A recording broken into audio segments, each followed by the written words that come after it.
Hello दोस्तों, welcome to timely itinerary. इस video में मैं आपके साथ वैजाग की बाकी टूरिस्ट प्लेसेस की डिटेल शेयर करूंगा, जिसमें मैं आपको बताऊंगा आपको वैजाग में कौन कौन सी टूरिस्ट प्लेसेस कवर करनी चाहिए और कौन कौन सी टूरिस्ट प्लेसेस आप लोग स्किप कर सकते हैं। क्योंकि दोस्तों कई बार होता है ऐसा है, हमारे पास समय कम होता है और टूरिस्ट प्लेसेस ज़्यादा होती हैं। इसलिए इस वीडियो में मैं आपको बताऊँगा कौन सी टूरिस्ट प्लेसेस वैजाग में ज़्यादा इंपॉर्टेंट है, ताकि समय कम रहने पर आप एटलीस्ट उनको कवर कर सकें।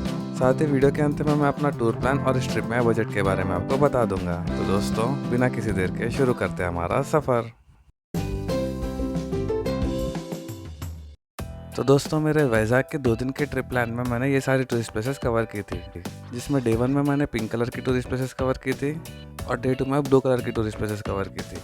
आप मेरे डे 1 की ट्रिप की डिटेल्स इस वीडियो में देख सकते हैं, लिंक डिस्क्रिप्शन में है। अगले दिन सुबह मैं कुछ 8 बजे तक रेडी हो गया था और 8:15 तक होटल चेकआउट कर दिया था। होटल चेकआउट करके मैंने लगेज अपना होटल में रख दिया था। होटल के बाहर आकर मैंने होटल के पास में एक रेस्टोरेंट में ब्रेकफास्ट कर लिया था। कुछ आधे घंटे में ब्रेकफास्ट फिनिश कर फिर मैंने डे 2 की टूरिस्ट प्लेसेस कवर करना स्टार्ट किया। सबसे पहले मैं विशाखापट्टनम का ओल्ड लाइट हाउस देखने चल दिया। सुबह के समय मौसम काफ़ी अच्छा था और यहाँ गाड़ी चलाने में काफ़ी अच्छा लग रहा था। होटल मौर्या से लाइट हाउस का डिस्टेंस कुछ 8 किलोमीटर है। लाइट हाउस जाते समय रास्ते में मुझे विशाखा म्यूज़ियम भी दिखा था, लेकिन दोस्तों वीकेंड के दिन विशाखा म्यूज़ियम की टाइमिंग कुछ इस प्रकार होती है, इसलिए फिर मैं यहाँ से लाइट हाउस की तरफ ही चल दिया। सुबह के कुछ 9:20 तक मैं यहाँ पे पहुँच गया था। गाड़ी साइड में पार्क करके मैं लाइट हाउस देखने चल दिया। दोस्तों ये लाइट हाउस की एंट्री बंद थी और यहाँ पे काफ़ी समय से मेंटेनेंस भी नहीं हुआ था। फिर मैं लाइट हाउस के बगल में बने पार्क से होते हुए बीच की तरफ चल दिया। सुबह के समय इस बीच से समुद्र के नज़ारे काफ़ी अच्छे दिख रहे थे और बीच के इस तरफ से लाइट हाउस के नज़ारे भी काफ़ी अच्छे दिख रहे थे। कुछ 20 मिनट यहाँ आराम से बैठने के बाद फिर मैं बाहर की ओर चल दिया। बाहर आके फिर मैं रामाकृष्णा बीच देखने चल दिया, जो कुछ 1 किलोमीटर के डिस्टेंस पे था। सुबह के कुछ 9:50 तक मैं यहाँ पे पहुँच गया था। कल रात के समय भी यहाँ के नज़ारे काफ़ी अच्छे दिख रहे थे। लाइट की जगमगाहट काफ़ी अच्छी दिख रही थी और यहाँ सुबह के समय भी बीच के नज़ारे काफ़ी सुंदर और शांत दिख रहे थे। फिर मैं अंदर बीच देखने चल दिया। यहाँ बीच के अंदर चलते हुए काफ़ी रिलैक्सिंग फील लग रहा था। हल्की हवा चल रही थी और सामने समुद्र के नज़ारे काफ़ी सुंदर दिख रहे थे। यहाँ पे बिताया हर पल काफ़ी अच्छी वाइब दे रहा था। समुद्र की लहरों को पत्थरों से टकराते देख काफ़ी मज़ा आ रहा था। उस समय शांत बीच के पास बिताकर फिर मैं बाहर की ओर चल दिया। बीच से बाहर आ जाते कुछ 10:05 हो गए थे और मैं फिर उसी के बगल में कुरसुरा म्यूज़ियम देखने चल दिया, जिसका डिस्टेंस कुछ 200 मीटर था। एक्टिवा मैंने बीच के सामने ही पार्क कर दी थी और यहाँ तक बाय वॉक ही आ गया। दोस्तों यहाँ पे जो सबमरीन है उसका नाम है INS कुरसुरा। ये एक डीजल इलेक्ट्रिक सबमरीन थी जिसने कुछ 31 ईयर्स तक इंडियन नेवी में सर्व किया। फरवरी 2001 में इसे डीकमीशन कर दिया गया था और मज़ेदार बात तो यह है इस सबमरीन ने इंडिया पाकिस्तान 1971 वॉर में भी पार्टिसिपेट किया था। दोस्तों सबमरीन के अंदर मोबाइल कैमरा और मोबाइल वीडियो यूज़ करने के लिए अलग से चार्जेस देने होते हैं। इस सबमरीन के अंदर आप लोग सारे उसके इंटरनल पार्ट्स देख सकते हैं, कैसे वो ऑपरेट करते थे, कहाँ पे सोल्जर्स रहते थे, कैसे खाते थे और बाकी डिटेल्स। आराम से सबमरीन देखकर कुछ 20 से 25 मिनट में मैं बाहर आ गया था। यहाँ से बाहर आते आते मुझे सुबह के 10:30 हो गए थे और मैं फिर उसी के सामने TU-142 एयरक्राफ्ट म्यूज़ियम देखने चल दिया, जिसका डिस्टेंस यहाँ से कुछ 100 मीटर ही था। दोस्तों यहाँ की एक अच्छी बात यह है, यहाँ पे चलने के लिए काफ़ी जगह दी गई है और जैसा कि आप देख सकते हैं लेफ़्ट साइड कुरसुरा म्यूज़ियम है और राइट साइड एयरक्राफ्ट म्यूज़ियम। चलिए अंदर चलते हैं। कुछ 5 मिनट टिकट की लाइन में खड़े रहने के बाद मैं 10:35 तक अंदर आ गया था और यहाँ से अंदर आते नज़ारे कुछ ऐसे थे। यहाँ अंदर घुसते लेफ़्ट साइड आप लोग एयरक्राफ्ट देख सकते हैं। यहाँ से फिर मैं अंदर की तरफ चल दिया। इस म्यूज़ियम में आप लोग TU-142 एयरक्राफ्ट के सारे इंडिविजुअल पार्ट्स देख सकते हैं। इस एयरक्राफ्ट ने भी कुछ 29 ईयर्स तक इंडियन नेवी में सर्व किया और इस दौरान इसने कुछ 30,000 घंटे की सफ़र भरी और मार्च 2017 में रिटायर हुआ। आप इस म्यूज़ियम के अंदर इसके पार्ट्स और इसके वेपन्स देख सकते हैं। साथ ही इस म्यूज़ियम के अंदर कुछ 20 मिनट का प्रेजेंटेशन भी दिया जाता है इस एयरक्राफ्ट के बारे में, जो काफ़ी इंटरेस्टिंग होता है और आप उसे ज़रूर सुनें। ये सारा म्यूज़ियम TU-142 एयरक्राफ्ट के अंदर का पार्ट्स का है, जिसके अंदर छोटे से छोटा लेकर बड़े से बड़े पार्ट का प्रेजेंटेशन दिया गया है। इस म्यूज़ियम से बाहर निकलते निकलते आपको एयरक्राफ्ट के बारे में काफ़ी जानकारी पता लग गई होगी। कुछ 25 मिनट में म्यूज़ियम के अंदर का पार्ट देखकर मैं बाहर की तरफ आया। इस रूम के बाहर निकलते आप लोग डायरेक्ट TU-142 एयरक्राफ्ट के दर्शन कर सकते हैं। मैं भी फिर इन्हीं सीढ़ियों के साथ ऊपर एयरक्राफ्ट देखने चल दिया। ये एयरक्राफ्ट दिखने में काफ़ी बड़ा है और काफ़ी विशाल है और दोस्तों मज़ेदार बात तो ये है, आप लोग इस एयरक्राफ्ट के अंदर भी जाकर देख सकते हैं। लेकिन दोस्तों एयरक्राफ्ट के अंदर फ़ोटोग्राफी एंड वीडियोग्राफी मना है। तो फिर कुछ 10 मिनट में अंदर का टूर फिनिश करके मैं बाहर आ गया। कुछ और समय इस शानदार म्यूज़ियम के अंदर बिताने के बाद फिर मैं बाहर की ओर चल दिया। यहाँ से बाहर आते आते मुझे सुबह के 11:25 हो गए थे। म्यूज़ियम के बाहर निकलते आप लोग right side I love Vizag का लोगो भी देख सकते हैं। बाहर निकल के फिर मैं अपनी गाड़ी की तरफ चल दिया। म्यूज़ियम के बाहर रास्ते में इस जगह मैंने स्नैक्स ले लिए थे और कुछ आधे घंटे में चाय स्नैक्स फिनिश करके फिर मैं एक्टिवा की ओर चल दिया।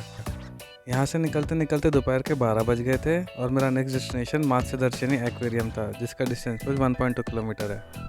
बीच के किनारे छोटा सा सुंदर सफ़र तय करते हुए कुछ 12:15 तक मैं एक्वेरियम पहुँच गया था। गाड़ी एक्वेरियम के सामने खड़ी करके फिर मैं अंदर की ओर चल दिया।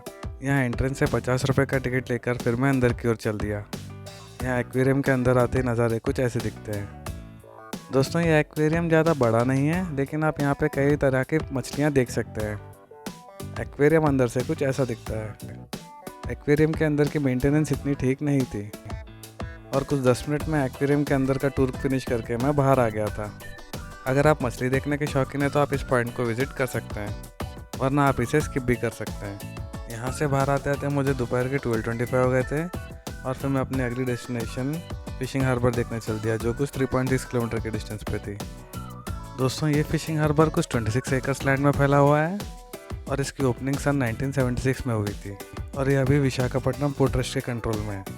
दोस्तों एक बात मैं आपको यहाँ बता दूँ, यहाँ पे काफ़ी मछली की स्मेल आती है। दोपहर के कुछ 12:40 तक मैं इधर पहुँच गया था और यहाँ पोर्ट के अंदर से नज़ारे कुछ ऐसे दिख रहे थे। अगर आप चाहें तो यहाँ से कनक महालक्ष्मी टेम्पल भी जा सकते हैं, जिसका डिस्टेंस कुछ 950 मीटर है।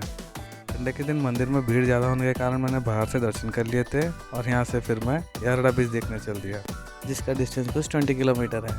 दोस्तों मैं यारड़ा बीच गूगल मैप्स के दिखाए रास्ते से गया था, इंडस्ट्रियल एरिया से। ये रास्ता उतना ठीक नहीं था और जाके फिर रेलवे स्टेशन के पास निकला। और दोस्तों मैं आपको बता दूँ, यारड़ा बीच जाने के लिए आपको नेवी एरिया से होकर जाना होता है। गूगल मैप में जो रास्ता दिखाता है वहाँ से काफ़ी सारे डाइवर्जन्स लेने पड़ेंगे। खैर ये लंबा सा सफ़र तय करते हुए दोपहर के कुछ 2:20 तक मैं यारड़ा बीच पहुँच गया था। दोस्तों जब मैं यहाँ पे आया था ड्रिजलिंग हो रही थी, इसलिए यहाँ पे कोई पब्लिक नहीं थी। और दोस्तों यहाँ मेरी एक सजेशन ये है, जब भी मौसम ख़राब है तो आप ये पॉइंट को स्किप कर दें। कुछ 20 मिनट यहाँ पे टाइम स्पेंड करने के बाद फिर मैं डॉल्फिन लाइट हाउस देखने चल दिया, जो कुछ 4.5 किलोमीटर के डिस्टेंस पे था। डॉल्फिन लाइट हाउस के एंट्रेंस से कुछ 1 किलोमीटर पहले आपको अपनी ओरिजिनल ID कार्ड दिखानी होती है और दोपहर के कुछ 3:25 तक मैं यहाँ पे पहुँच गया था। दोस्तों ये पॉइंट कुछ 358 मीटर सी लेवल से ऊपर है और ये लाइट हाउस जिस हिल के ऊपर बना है उसका शेप डॉल्फिन नोज की तरह है, इसलिए इसका नाम डॉल्फिन नोज लाइट हाउस पड़ा। मैं गेट के अंदर कुछ 5 मिनट चलने पे मैं फिर लाइट हाउस की बिल्डिंग के पास पहुँच गया था। दोस्तों ये लाइट हाउस कुछ 1960s में बनाया गया था और इसके अंदर जो लाइट है उसकी फ्लैशिंग कुछ 65 किलोमीटर अंदर तक जाती है समुद्र में, जिसके कारण आसपास के शिप्स को गाइडेंस मिलती है यहाँ तक पहुँचने के लिए। दोस्तों जब मैं यहाँ पे पहुँचा था काफ़ी ड्रिजलिंग हो रही थी और उसी कारण से बिल्डिंग के अंदर एंट्री बंद थी और साथ ही यहाँ का व्यू पॉइंट जिसके लिए लाइट हाउस फेमस है वो भी ठीक नहीं दिख रहा था। अगर मौसम साफ़ होता तो यहाँ से नज़ारे कुछ ऐसे दिखते हैं। दोस्तों यहाँ मेरी एक सजेशन ये है, अगर मौसम ठीक नहीं है तो आप ये पॉइंट भी स्किप कर सकते हैं। कुछ आधा घंटा यहाँ स्पेंड करने के बाद फिर मैं बाहर की ओर आ गया। शाम के कुछ 4 बजे तक मैं डॉल्फिन लाइट हाउस के बाहर आ गया था और यहाँ से फिर मैं अपने होटल की ओर चल दिया, जिसका डिस्टेंस कुछ 16 किलोमीटर है। दोस्तों जब आप इतने लंबे सफ़र में जाते हैं तो पेट्रोल का ध्यान ज़रूर रखें। दोस्तों इस ट्रिप में मैंने सिमाचलम टेम्पल कवर नहीं किया था क्योंकि उसे मैंने ऑलरेडी देख रखा है। यहाँ मेरी एक सजेशन ये है, अगर आप यारदा बीच स्किप करते हैं तो आप सिमाचलम टेम्पल सुबह जाके देख सकते हैं, जिसका डिस्टेंस होटल से कुछ 21 किलोमीटर है। सुबह के समय आप मंदिर देख सकते हैं और लंच के बाद D2 की बाकी टूरिस्ट प्लेसेस कवर कर सकते हैं। होटल पहुँचते मुझे शाम के 5:15 हो गए थे। होटल से लगेज लेकर मैं एक्टिवा में ही फिर रेलवे स्टेशन की ओर चल दिया। होटल के बाहर राइट साइड में ही टी टाइम का पॉइंट बना है, वहाँ पे मैंने चाय पी ली थी और आराम से शाम के 6 बजे तक मैं रेलवे स्टेशन पहुँच गया था। रेलवे स्टेशन के सामने बाइक पिकअप पॉइंट के पास बाइक रिटर्न करने के बाद फिर मैं प्लेटफॉर्म के अंदर आ गया। मेरी विशाखापट्टनम से हैदराबाद जाने वाली ट्रेन का टाइम रात के 8 बजे का था। दोस्तों यहाँ का रेलवे स्टेशन भी काफ़ी बड़ा और काफ़ी साफ़ सुथरा है। मेरी ट्रेन का अराइवल प्लेटफॉर्म नंबर 3 पे था, तो मैं वहीं चल दिया और ट्रेन भी अपने शेड्यूल टाइम प्लेटफॉर्म पे आ गई थी। यहाँ से हैदराबाद तक पहुँचने की सफ़र की डिटेल्स मैंने ऑलरेडी इस वीडियो में दी है, जिसका लिंक डिस्क्रिप्शन में। और दोस्तों जैसा कि मैंने कहा था, ये रहा मेरे ट्रिप का टूर प्लान और ये रहा इस ट्रिप का बजट। तो दोस्तों ये मेरे वैजाग ट्रिप की वीडियो थी। वीडियो कैसी लगी आप कमेंट करके ज़रूर बताएं। अगर आपको यूज़फुल दिखी है तो प्लीज़ वीडियो को लाइक और चैनल को सब्सक्राइब ज़रूर करें। जल्द ही मिलते हैं इसी प्रकार के किसी और सफ़र में और एक नए वीडियो के साथ। तब तक के लिए थैंक यू दोस्तों।